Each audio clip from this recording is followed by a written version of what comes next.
Bismillahirrahmanirrahim. Alhamdulillahi Rabbil Alamin.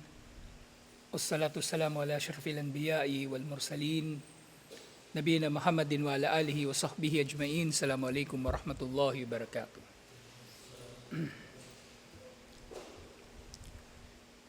Sumunod na tanong dito sa Fatawa Ramadaniya ni Sheikh bin Baz rahimahullah. Hal yu'maru tarikus sala bis siyam wa idha sama fahal min siyamihi haddun. Ang isang hindi nagsasala, utusan ba siya na mag-ayuno?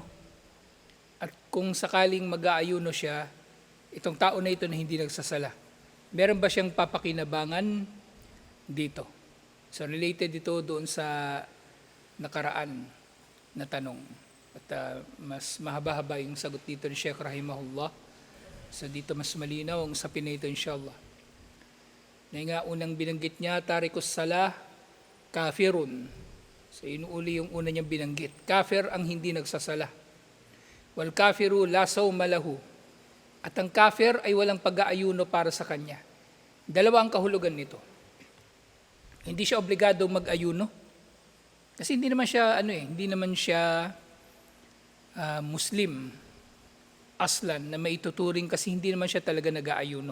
Hindi naman talaga siya nagsasala. Hindi naman siya talaga Muslim. Kumbaga, dahil wala sa kanya yung tinatawag nga na imanul wajib at kasama nga doon yung sala, hindi na kailangan pang tuparin niya yung iba pang mga susunod pa rito. Pagkatapos ng sala, hindi niya kailangan magbayad ng zakah, hindi niya kailangan mag-fasting, hindi niya kailangan mag-hajj. Dapat matupad niya unang-una ang sala, insyaallah. At pangalawang kahulugan nun, gawin man niya ito walang gantimpala. Gawin man niya ito walang gantimpala. Kasi nga, yung kanyang sala, doon nakasalalay. Kung magagantimpalaan ba yung kanyang mga gawain, insyaallah. Parang napihit na naman itong mesa na ito. Yeah. Sinong salarin? Ikaw na naman. Kung di ka pa to, ipagkakanulo ng kambal mo, di ka amin. So yun nga, wal kafiru la sawma lahu. Ang kafir, walang pag-aayuno para sa kanya. Kasi hindi niya kailangan mag-ayuno kasi kafir naman siya. Pangalawa, mag-ayuno naman siya, wala ring gantimpala. At ang kufur niya, ang nagdulot nito ay ang hindi niya pagsasala. Wa in kana yuqadu bidalika yawmal qiyamati yu'adzabu ala dalik. Nga bagaman, yung di ba hindi obligado sa kanya mag-ayuno kasi hindi naman siya Muslim talaga eh. Pero sa araw ng paghuhukom, parurusahan pa rin siya sa anumang gawaing pagsamba na obligado para sa Muslim na hindi niya tinupad. Halimbawa nga niyan, di ba, yung doon sa sala, masalakakum fi sakar, qalu lam naku minal musallin. Anong naging dahilan na itinapon kayo sa impyerno? Sasabihin ng mga tao doon, yung mga kuffar na itatapon sa impyerno, hindi kami nagsasala, hindi sila nagtaguyod ng sala. So idaragdag sa kanilang pagdurusahan sa impyerno yung mga gawaing pagsamba na obligado sa mga mananampalataya. Hindi sila exempted dito. Hindi sila pipilitin sa mundo na gawin ng mga ito, pero tutuusin ito sa kanila sa araw ng paghuhukom. Tutuusin ito sa kanila sa araw ng paghuhukom. Idadagdag ito sa kanilang mga pananagutan. Hindi sila exempted o malaya mula sa mga ito. Fainal kuffar mukhatabuna bi furu'i syari'ati min jihatil iqabu alaihim. Min jihatil iqabi alihim. Ang kuffar, yung sila ay mukhatabun, kumbaga kakausapin o tutuusin sa anumang bahagi ng syariah kung ang pag-uusapan dito kumbaga yung pananagutan nga at ang parusa sa kanila sa hindi nila pagtupad sa mga ito. Kumbaga yung kufur nila, yun ang ugat ng kung bakit hindi sila nag-aayuno. Na kumbaga, ang logic kasi dito, Unahan ko yung kambal, baka magtatanong ba't ganun? Yun nga, kasi yung Muslim, kapag nag-Muslim, maobliga sa kanya yung pag-aayuno. Yung hindi Muslim, oo, hindi nga obligado sa kanya pag-aayuno dito sa mundo. Pero kung sakaling magmu-Muslim siya, babalik tayo doon sa unang argumento. Magiging obligado sa kanya yun. Kumbaga, ang hindi niya pag-aayuno ay dahil tumanggi siyang manampalataya. At dalawang kasalanan yun, hindi lang yung isa. Naintindihan nyo? Hindi lang ang kasalanan niya dito yung pagtanggi sa pananampalataya. Kasama na rin yung pagtanggi sa pagsunod sa anumang pagsasabatas na kaakibat ng pananampalataya na ito. So pananagutan niya rin ang bagay na yun. Sa tulad halimbawa sa kaso ng bawi nakapatay. Yung nakapatay, gumamit siya ng baril na walang lisensya. So hindi lang yung pagkakapatay niya ang magiging kaso niya. Pati illegal possession of firearms, ikakaso rin sa kanya yun. Ikakaso rin sa kanya ang bagay na yun. So ganito rin dito, inshallah. Wala akong maisip na sample o kumbaga parallel doon sa usapin na ito. Pero yun yung magandang parallel doon. So ang kuffar ay pananagutin sa lahat ng mga bagay na originally obligado na susundin ng mananampalataya. Kasi yung pumatay, di ba? Tapos gumamit ng baril na walang lisensya. Obligado rin naman siyang iparehistro yung baril pero hindi niya pinarehistro. So dalawa yung kaso niya. So ganito rin yung kafir, kasi hindi nagsasala tapos hindi rin nag-aayuno. So pananagutin siya sa lahat ng ito. Yun nga, sa kabilang buhay, tutuusin sila at parurusahan dito. Pero dito sa mundo, lakinnahum la yutlabu minhum illa idha dakhalu fil Islam. Pero dito sa mundo, hindi ito hihilingin sa kanila o iobliga sa kanila, liban na lamang na pumasok muna sila sa Islam. Liban na lang na pumasok muna sila sa Islam. Kasi nga, ang Islam ang magiging dahilan na magiging tanggap, inshallah, ang mabubuting gawa ng tao. Kasi kapag wala sa Islam ang tao, kumbaga wala siyang membership, hindi siya kabilang doon sa iglesia ng Diyos, sa simbahan o sa relihiyon ng Diyos, na ang tanging mabubuting gawa na tatanggapin niya ay mula doon sa mga miyembro ng tunay na relihiyon na ito, ang relihiyon ng mga propeta. Ang relihiyon ni Adan, relihiyon ni Noah, ni Abraham, ni Moises, ni Jesus, at ng lahat ng mga propeta. Islam ang kanilang relihiyon. So kung hindi sila kabilang dito, kumaga dito sa mundo, ang hatol sa kanila, hindi sila pipilitin din na mag-ayuno. Pero nga sa kabilang buhay, pananagutin sila sa lahat ng ito. Walihada, lamma ba'athan Nabiya sallallahu alaihi wasallam Mu'ad ila al-Yaman, amarahu an ya'maruhum awalan bit-tauhid. Kaya nga nang ipinadala ni Propeta Muhammad sallallahu alaihi wasallam si Mu'ad bin Jabal patungong Yemen, ang unang iniutos niya sa kanya ay ang utusan sila na maniwala sa tauhid, sa kaisahan ni Allah subhanahu wa ta'ala. Thumma as-salah, at pagkatapos nilang maniwala, utusan sila na magsala. At pagkatapos nito, utusan sila na magzaka. Thumma az-zaka, fal-kafiru yu'maru awalan bisyahadatain. Kaya nga yung kafir, uutusan muna siya na magsyahada muna bago siya utusan na mag-ayuno. Kaya yung nag-aayuno na hindi naman nagsasala, utusan muna siya na magsyahada at utusan muna siya na magsala bago siya utusan na mag-ayuno, inshallah. Yan nga. Fal-kafiru yu'maru awalan bisyahadatain fa in aslama umira bis-salati waz-zakati was-siyami wa ghayri dalik. At kapag siya ay nag-Muslim sa pamagitan ng syahadatain, saka lamang siya pag-uutusan na magsagawa ng sala, magbayad ng zakah, mag-ayuno sa buwan ng Ramadan at iba pang mga katulad nito. Falladhi yatrukus salah qad ata mukaffiran nakidan min nawaqidil Islam. Dahil ang sino mang tumatalikod sa sala ay nakagawa ng isang gawain na mukaffir. Ano yung mukaffir? Nagdudulot na maging kafir ang gumagawa nito. Nakid, nagpapawalang saysay. Nakagawa siya ng nakidun min nawakidil Islam, mga gawain na nakakawalang saysay sa pagiging Muslim. Nakakasira sa kanyang pagiging Muslim. At siyempre, una dito yung shirk at kufur na siyang tinutukoy dun sa hadith na ito nga, bainar rajuli wa bainal kufri wa shirki tarkus salah. Ang pagitan ng mananampalataya na tao at ng kawalang pananampalataya at shirk ay ang pagtalikod niya sa sala. Kung iiwan niya ang sala, otomatiko nagiging kafir siya at nagiging mushrik. Nagiging kafir siya at nagiging mushrik. So doon pa lang sablay na siya. Doon pa lang sablay na siya sa shirk. At hindi sinabi siya sa panghadith, al-ahdul ladhi baynana wa baynahumus sala faman tarakaha faqad kafar. Ang pagitan natin at pagitan ng mga hindi mananampalataya ay ang sala. Ang sino mang tumalikod sa sala ay nawalan ng pananampalataya. Wa yaqulu sallallahu alaihi wasallam, sinabi rin niya sallallahu alaihi wasallam, man taraka salat al-asri habita amalahu falaysa lahu sawmun hatta yatubu ila Allah. Ay hindi pala magkarugtong ito.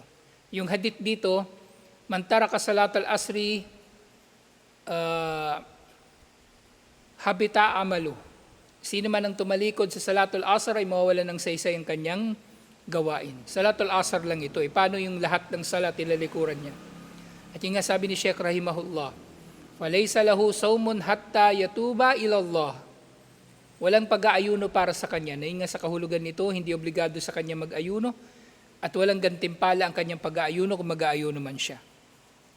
Hanggang sa magbalik loob siya kay Allah. Kaya nga, yung ibang mga scholar din, sasabi nila kung halimbawa merong tamad magsala, pero gusto niya mag-fasting, hayaan lang inshallah.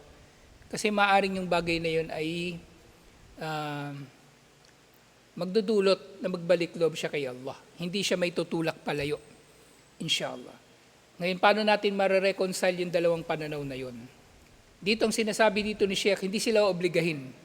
Yung hindi nagsasala, hindi yun kailangan obligahin na mag-ayuno. Pero kung halimbawa hindi nagsasala, gusto mag-fasting, edi tanggapin lang natin inshallah. Lalo na kung gagawin pa niya na sa Ramadan nagsasala siya. Edi mas mainam na maaring sa mga pagkakataon pa na yun ay makakapagbalik loob siya kay Allah sa mabiyayang buwan ng Ramadan, inshallah. Sumunod na tanong, ba'da imma fil kunuti yutilu wa yatakallaf. Fama tawjihu samahatikum fi dalik. Ang ilang mga imam daw sa kunut ay masyado nilang pinapahaba ang kunut. Wa yatakallaf. Kumbaga, masyado nilang pinapahirapan ng kanilang mga sarili sa kunut. Marami silang sinasabi. Ang problema din sa ibang mga nagkukunot, minsan yung mga dua nila paulit-ulit na lang pare-pareho na lang yung sinasabi. At yun nga, merong mga imam, kumbaga, todo bigay sila sa sa kunut. May makikita ka ba dyan, umiiyak habang nagkukunut. Pero tanong naman nung mga sheikh, kung umiiyak siya sa kunut, bakit hindi siya naiiyak pag nababanggit yung mga aya tungkol sa impyerno o iba pa mga bagay sa Quran na makabagbag damdamin. So, maring bahagi yun ng yatakallaf na tinutukoy dito.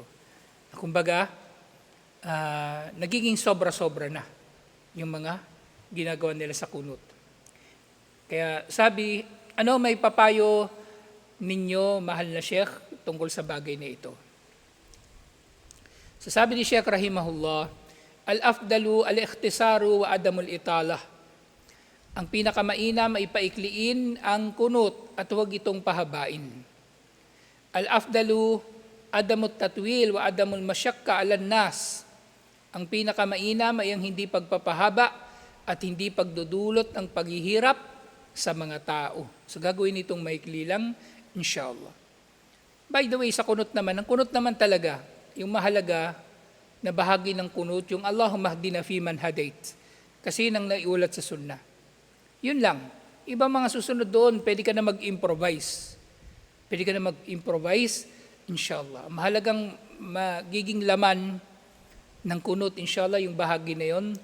Tapos paghingi ng tawad sa mga kasalanan ng mga Muslim, buhay man o patay, ang pagsasaayos sa kalagayan ng mga Muslim, pagprotekta sa mga Muslim, at iba pang mahalagang bagay. Pero syempre, mainam din na maisama yung sinasabi nga nila ng mga scholar na ashmalud dua. Ang dua daw na malawak ang kahulugan, kumbaga lahat ng bagay na sasaklaw ng dua na ito. Naalala nyo yung Rabbana atina fid dunya hasana wa fil akhirati hasana wa qina adhaban nar. Kasi pag sinabi mong hasana, lahat na ng bagay na mabuti, hiniling mo kay Allah. At hiniling mo sa mundong ito at sa kabilang buhay. At sa kabilang buhay, hinihiling mo pa kay Allah na iligtas ka mula sa impyerno. Kung hiniling mo kay Allah ang hasana sa buhay na ito, edi kasama na doon yung gabay, kalusugan, mabuting asawa, mabuting pamilya, mabuting kapitbahay, mabuting trabaho, mabuting kasama, lahat-lahat na. Hindi mo kailangang sambitin yun pa isa-isa sa kunut. Di ba? Hindi mo kaya hilingin yun kay Allah pa isa-isa. Yung mga bagay-bagay na nababanggit special sa kunut, actually, yung mga imam, binabanggit nila yun kasi yun ay mga bagay-bagay na mahalaga. At dapat mapagtanto rin ng mga ma'mum na dapat din pala nilang hilingin.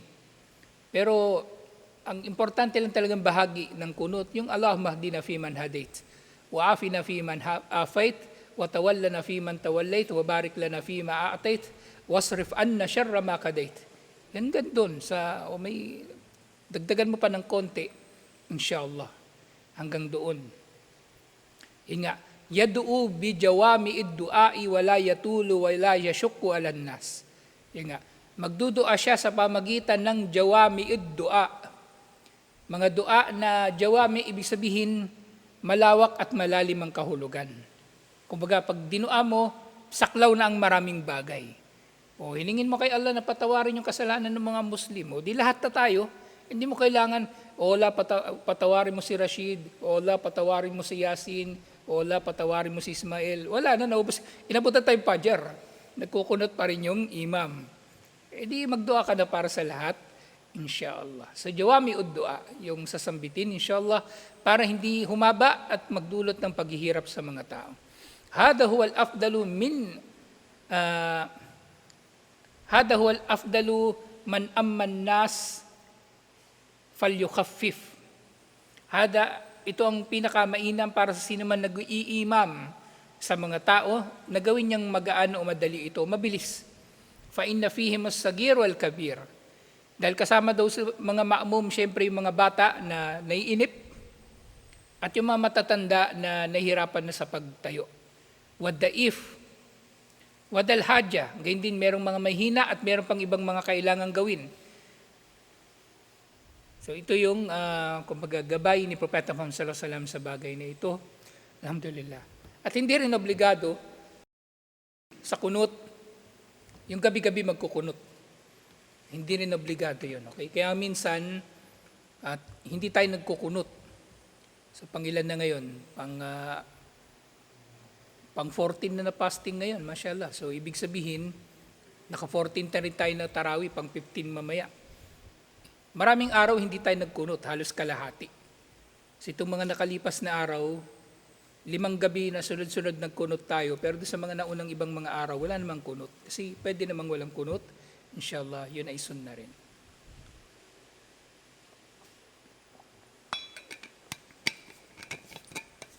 Hindi obligado. Anyway, hindi rin naman talaga obligado yung tarawih. Pero ibig sabihin, hindi kumbaga rukun ng tarawih ang kunut, alhamdulillah. Sa sumunod na tanong, panghuli ngayong gabi, inshallah. Hal du'aul kunut fil witri ba'da tarawih mustahabun awwal ash-shahri am fi al-ashr al-awakhir? Ang du'aul kunut ba sa witr sa tarawih? Ito ba ay sunnah mula sa unang araw pa lamang ng Ramadan, ibig sabihin unang gabi pa lang ng Tarawih, o ito ay sunna lang sa huling 10 araw ng Ramadan? So ito yung tinatanong nagtanong, alhamdulillah. At sumagot si Sheikh rahimahullah, maikli lang yung kanyang sagot, mustahabbun daiman fi Ramadan wa fi ghairihi. So ito ay mustahab. At mustahab ito kahit kailan. Ramadan man o hindi Ramadan, so pwede ka magkunot. Nagtatahajjud ka, pwede ka magkunot, inshallah. At actually yung kunot, pwede ring basahin.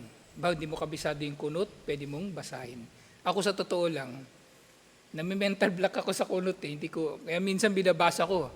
Dati nga hawak ko pa yung cellphone para sa sa kunot. Nakalimutan ko yung mga bagay-bagay. Meron lang gustong idua pero hindi ko na maalala. Pero yun nga, sa kunot, halimbawa kayo mag-iimam. Sabi nyo, Allahumma hdina fi man hadait wa afina fi man afait. Tapos yung mga kasunod na nababanggit sa hadith. Wala kayong maalalang dua. Di sabihin nyo na Rabbana atina fid dunya hasana. Tapos salaalan nabi na kayo. Wa sallallahu sallam wa baraka ala nabiyina Muhammad wa ala alihi wa sahbihi ajma'in. Okay, wa sallallahu wa sallim wa barik ala nabiyina Muhammad. Tapos magsujud na kayo, tapos na yung kunut, inshallah. Hindi kailangan pahabain. Hindi kailangan gawing madrama o ano pa man, inshallah. Pero syempre, may mga ibang bahagi ng kunut na kumbaga sunna, lalo na sa last 10 days ng Ramadan, yung Allahumma innaka afuwun tuhibbul afwa fa'fu anna. Diba? Yun ay sunna na masasambit sa last 10 days ng Ramadan. So isingit mo rin yun, inshallah. So tutuloy natin bukas yung iba pang mga tanong, inshallah. Assalamualaikum warahmatullahi wabarakatuh.